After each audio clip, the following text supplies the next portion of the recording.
verset 15. Car ainsi a parlé le Seigneur, l'Éternel, le Saint d'Israël. C'est dans la tranquillité et le repos que sera votre salut. C'est dans le calme et la confiance que sera votre force. Mais vous ne l'avez pas voulu. Mais vous ne l'avez pas voulu. Ce verset 15 s'adresse aux chrétiens qui manquent de foi, qui passent le temps à gesticuler, à se plaindre matin, midi, soir, qui passent le temps à gémir, à se plaindre. Mais que dit la parole de Dieu? L'Éternel nous donne une grande révélation ici. C'est quand tu es tranquille, même face à l'adversité, face au problème le plus grave, quand tu gardes la tranquillité, tu es tranquille et tu maintiens ton intelligence et ton corps dans le repos, tu es calme et confiant, voilà ta délivrance. J'aimerais que vous encadrez ce verset 15, Isaïe chapitre 30, verset 15, que vous n'oubliez jamais ce verset. C'est dans le calme, la tranquillité, dans le repos, dans la confiance calme, parce que la confiance en Dieu se manifeste par une attitude paisible. Là où les gens se seraient agités, là où les gens se seraient lamentés à longueur de journée, vous êtes calme, vous êtes paisible, vous êtes tranquille. Les gens penseront même que vous êtes fou, penseraient que vous êtes fou. En apprenant votre problème, votre situation, il va dire, mais tu as ce problème, tu ne te lamentes pas. Depuis des mois, depuis des années, tu as cette situation, tu ne te lamentes pas. Tu ne fais pas comme nous, qui nous agitons, qui courons à gauche, à droite, pour aller chercher le secours, soit en Égypte, soit chez les marabouts au village. Mais toi, tu as ce grave problème. Tu ne t'es pas suicidé. Tu es calme, tu es paisible, tu es confiant. Tu as la confiance. Voilà là où ça rentre force, mes frères et sœurs. Ce verset est grand. Ce verset est très très grand. Notez ce verset. Puissiez-vous être délivrés des agitations. Vous perdez le sommeil à cause de votre problème. Vous perdez l'appétit. Vous n'avez plus repos, vous n'avez que trouble, agitation dans l'âme. Vous passez le temps à avoir les cauchemars. Vous maigrissez. Vous devenez desséché. À cause de quoi? À cause du trouble qui est dans votre cœur. Mais que dit l'Éternel Dieu, le Saint d'Israël? Il dit quoi? Mon fils, ma fille, reste tranquille. Fais entrer le repos dans ton cœur. Ne t'agite pas. C'est dans ton calme et dans la confiance que tu mets en moi, moi ton Dieu, que tu seras délivré. Ce sera ta force. Mais au lieu que les gens, les croyants le font, le verset 15 termine en disant, mais vous ne l'avez pas voulu. Et ils veulent au contraire, ils veulent s'agiter. Ils veulent montrer comment ils sont intelligents aux yeux de Dieu. Ils veulent se plaindre. Ils veulent alerter le monde entier. Tu as un problème dans ton foyer. Reste tranquille. Mais les frères en Christ savent comment ton foyer en lambeaux. Ils savent tous les détails concernant ton mari ou ta femme. Parce que tu te lamentes, tu parles, tu n'es pas tranquille. Les grandes délivrances, mes frères et sœurs, se passent dans la tranquillité, dans le calme. Même si tu vois des grosses vagues venir t'engloutir, le Seigneur Dieu te dit au verset 15 que ton calme et ta confiance en Dieu seront ta force. La tranquillité, le repos que tu as dans ton cœur, ce sera ta délivrance. Mais toi, tu ne veux pas cette manière. Le verset 16 continue en disant, vous avez dit non, nous prendrons la course à cheval. C'est pourquoi vous fuirez à la course. Tu veux ne pas faire confiance en Dieu. Tu veux passer par les raccourcis, utiliser tes propres moyens. Le verset 7 dit que ça ne marchera pas. C'est pourquoi vous fuirez à la course. Nous monterons des coursiers légers. C'est pourquoi ceux qui vous poursuivront seront légers. Tu veux prendre le cheval pour attaquer ton ennemi. Ton ennemi a des chevaux plus rapides. Tu veux prendre le char contre tes ennemis. Tes ennemis ont des chars plus légers, plus solides, plus forts. Tu veux prendre un fusil contre ton ennemi. Ton ennemi a un fusil plus sophistiqué. Dès que tu vois le fusil de ton ennemi, tu laisses tomber ta petite carabine rikiki insignifiante. Tu as peur. Qu'est-ce que nous voyons ici? Ne cherche pas à te défendre. Ne cherche pas à te délivrer toi-même. Ne cherche pas les raccourcis. Ne cherche pas à t'armer toi-même. Confie-toi à l'Éternel, il combattra. Il y a ce cantique que j'aimais bien chanter par l'époque et qui vient de me revenir à l'esprit. L'Éternel combattra pour moi. L'Éternel combattra pour moi. L'Éternel combattra pour toi. C'est la confession que tu dois faire. Et toi, tu fais quoi? Tu gardes le silence. Tu restes tranquille. Tu ne t'agites pas. Tu verras tes ennemis venir se prosterner devant toi. Ils t'ont fait la guerre. Ils ont tellement essayé de te tuer par la sorcellerie. Un jour, ils viendront, ils vont dire que non. Le Dieu que tu sers là, j'aimerais aussi connaître ce Dieu. Parce qu'on a essayé de te tuer. On a tout fait. Bloquer tes études. Bloquer ton travail. Bloquer tes opportunités de promotion dans le boulot. On a tout bloqué. Tu as été patient. Tu étais confié à ton Dieu. On n'a pas réussi. Vous savez pourquoi les Camden Junodor, Kabi Makoso, les Ferdinand et Kane, les Dadi Shekina, les Charles Passo ont le vent en poupe à cause des soi-disant chrétiens rebelles qui veulent aider Dieu. Et quand tu veux les raisonner, ils te disent que Dieu a dit aide-toi et le ciel t'aidera. Et je leur dis, mais ce verset n'est pas dans la Bible. Il y a quelqu'un à qui j'ai dit un jour, aide-toi et le ciel t'aidera n'est pas dans la Bible. Il m'a dit, ah bon, ce n'est pas dans la Bible. Toute ma vie, je pensais que c'était dans la Bible. Il me dit, ah bon, tu es sûr? Il dit, ce n'est pas dans la Bible. Donc moi, je pensais qu'il fallait aider Dieu. Dieu ne veut pas que tu l'aides. Quand tu es dans la détresse immense, tu es face à des problèmes qu'aucun homme ne peut résoudre, ne va pas te confier aux faux pasteurs qui se confient eux-mêmes aux marabouts et aux démons. Ne va pas ou directement te confier aux marabouts, aux démons. Confie-toi en Dieu. Ne perds pas courage. Les ennemis t'environnent. Ne va pas prendre les armes pour te défendre. Tu vas prendre une carabine rikiki, il ira prendre une kalachnikov. Tu vas prendre une kalachnikov, il aura prendre une lance-roquette. Dès que tu le vois venir avec la lance-roquette à distance, tu jettes ta kalachnikov, tu fuis. Donc faisons attention. Allez, ne vous confiez pas sur vos chars, sur vos chevaux. N'oubliez pas le verset que je vous ai lu tantôt en Somme chapitre 20, versets 7 et 8. Ceux-ci se confient sur leurs chars, d'autres sur leurs chevaux. Nous nous confions à l'Éternel. Et ils tombent, ils se plient, ils plient. Nous restons fermes, nous restons debout. Verset 17. 1000 fuiront à la menace d'un seul. Et à la menace de 5, vous fuirez. Jusqu'à ce que vous restiez comme un signal au sommet de la montagne, comme un étendard sur la colline. Tu fuiras encore et encore et encore devant tes ennemis, tant que tu ne comprendras pas, mon frère, ma soeur, que ta confiance doit être en Dieu et en Dieu seul, par son Fils Jésus-Christ. Verset 18. Cependant, l'Éternel désire vous faire grâce. Donc, malgré la rébellion, et c'est là où, mes frères et sœurs, on voit le grand cœur d'amour de Dieu, la grande miséricorde de Dieu, dont malheureusement nous abusons. Donc, malgré la rébellion, malgré tout ce que Dieu prononce, le verset 18 montre toute la compassion de Dieu. Cependant, l'Éternel désire vous faire grâce.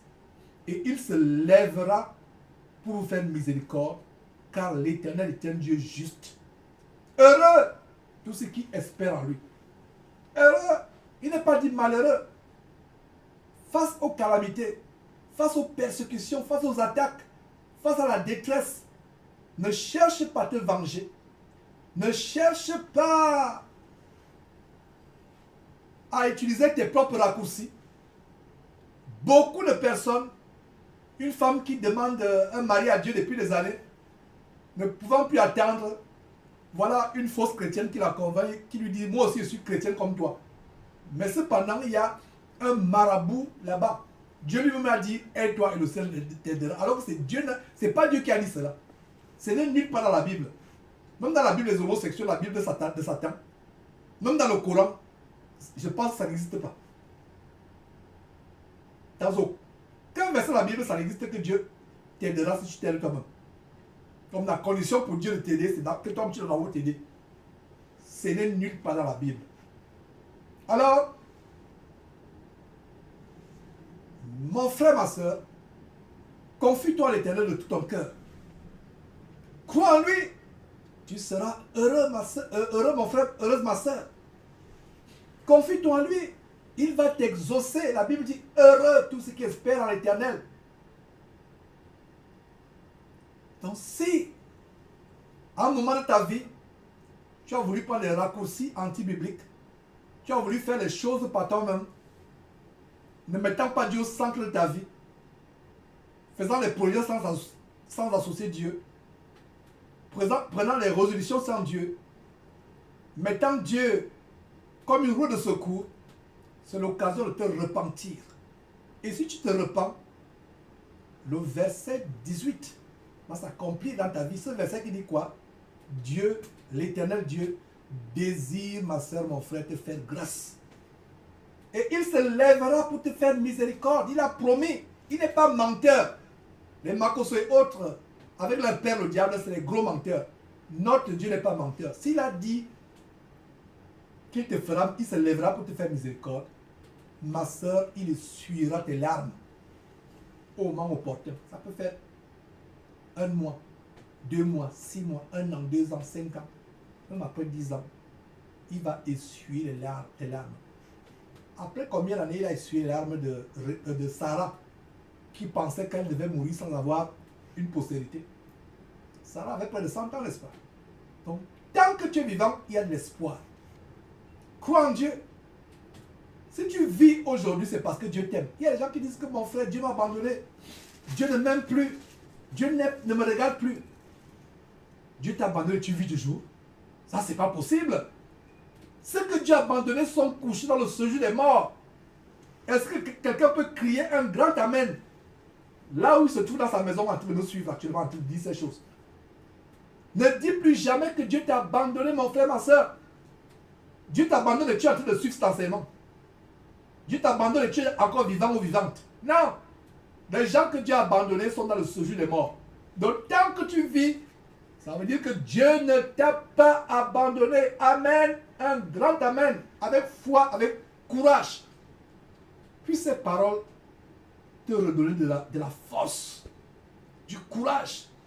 Tu traînes cette maladie qui te persécute de douleur pendant des années. Tu penses qu'il n'y a plus rien pour toi. Des fois, tu souhaites même mourir. Tu fais des prières pour mourir. Et tu dis secrètement dans ton cœur que Dieu t'a abandonné. Non, il ne t'a pas abandonné. Quand Dieu t'abandonne, tu te retrouves dans le séjour des morts, en direction vers l'enfer. Voilà. Dieu ne peut pas t'abandonner et tu es vivant. Tu es vivante. Peut-être ta chair fait mal. Peut-être tu n'as pas cette épouse que tu veux depuis des années. Tu n'as pas cette femme que tu veux. Tu n'as pas ces enfants que tu veux. Tu n'as pas ce travail rêvé que tu veux. Dieu ne t'a pas abandonné, mon frère, ma soeur. Il ne t'a pas abandonné. Tu es en vie. La preuve que Dieu t'aime, c'est que tu es en vie. Moi, votre frère Georges, je ne suis pas encore parfait comme Dieu voudrait que je sois parfait. Mais je sais que Dieu m'aime. Parce que je suis en vie actuellement que le partager cet enseignement. Dieu m'aime. Je peux manquer de ceci.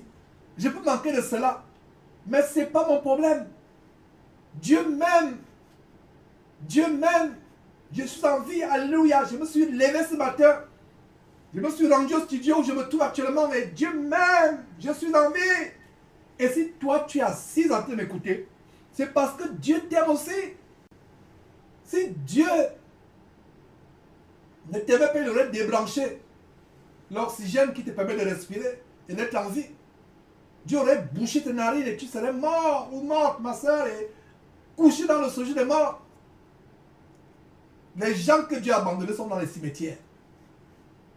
Mais tu vis toujours. Dieu ne t'a pas abandonné. Donc révoque cette parole au nom de Jésus-Christ. Dis avec moi, Seigneur, je te demande pardon pour toutes les fois où j'ai confessé de ma bouche que tu m'as abandonné. Seigneur Dieu, je te demande pardon pour toutes les fois où j'ai confessé de ma bouche que tu ne m'aimes pas. Alors que je suis en vie. Je viens de découvrir par cet enseignement que tant que je suis en vie, c'est la preuve de ton amour sur moi. Parce que ceux que tu as abandonnés, Seigneur Dieu, sont dans les cimetières, mais moi, je suis en vie. Je te demande pardon pour mon ingratitude. Je te demande pardon pour mon cœur mauvais, pour mon ingratitude, pour mon manque de reconnaissance à ton égard, Dieu. Je te demande pardon. Pardonne-moi. Je te demande pardon. Étends ta miséricorde sur moi, Seigneur Dieu. Viens au secours de mon incrédulité. Viens au secours de mon impatience. Pardonne-moi, Seigneur. Au nom de Jésus-Christ. Amen. Voilà des prières tellement simples. Voilà l'évangile que beaucoup de gens ne veulent pas écouter. Pourtant, il est pur, il est simple, il est merveilleux. Les gens veulent les raccourcis. Les gens veulent les choses compliquées. Les gens veulent les écaner, les makoso, les camdem du redor qui leur vendent les huiles démoniaques de faveur, pour ne pas dire de défaveur. Les gens veulent les mouchoirs diaboliques. Les gens veulent, mais ils ne veulent pas cet évangile. Pourtant, voilà l'évangile qui vous libère. Voilà l'évangile qui apporte la délivrance. Mes frères et sœurs, verset 18 à nouveau, qui nous amène à ouvrir cette grande et très importante parenthèse. Cependant, verset 18, Isaïe chapitre 30, verset 18. Cependant, l'Éternel désire vous faire grâce et il se lèvera. Regardez, Dieu se lève figurativement pour faire quoi? Pour faire miséricorde. Imaginez-vous un roi qui se lève pour te faire une grâce ou pour te faire une faveur. Qui est un roi devant Dieu? Regardez donc comment la Bible dit que le Dieu créateur de tout l'univers, magnificent, infiniment puissant, ce Dieu-là va se lever pour toi, mon frère, pour toi, ma soeur, pour te faire miséricorde. Car l'Éternel est un Dieu comment? Juste. Tu es droit avec Dieu. Il n'aime pas l'injustice. Tu fais ta part, il fait sa part. Et ta part, c'est quoi? Ce n'est pas d'aller prendre les armes, de te protéger. Ta part est simple. Crois seulement. Reste tranquille. Ne gémis pas. Reste dans le repos, dans le calme. Comme on vient de voir au verset 15. Reste tranquille. C'est tout ce qu'il te demande. Reste tranquille. Ne t'agite pas. Fais-lui confiance. Reste calme. Crois en lui. Espère en lui. C'est tout ce qu'il te demande. N'est-ce pas simple? Dieu nous demande des choses simples, on n'arrive pas à faire. Mais quand on va voir le marabout te dit, va couper les ongles ou le poil pubien de ta femme. Tu peux nous apporter ça. Va voler les cylindres de ta voisine. Les choses compliquées, vous faites. Le faux pasteur dit, couche avec lui. Tu le fais. Toi, ma soeur. Compliqué. Alors que Dieu dit simplement, ne t'agite pas. Ne pleure pas. Chante des cantiques à mon honneur. Glorifie-moi, loue-moi. Reste tranquille. Ne rends pas le mal par le mal. Reste tranquille. Je suis avec toi. Je vais te faire voir ma grâce, ma miséricorde. Les gens n'aiment pas ce qui est simple. Les gens se détournent de la simplicité à l'égard de l'évangile, pourtant très simple de Christ, pour courir après les choses compliquées. Des choses compliquées.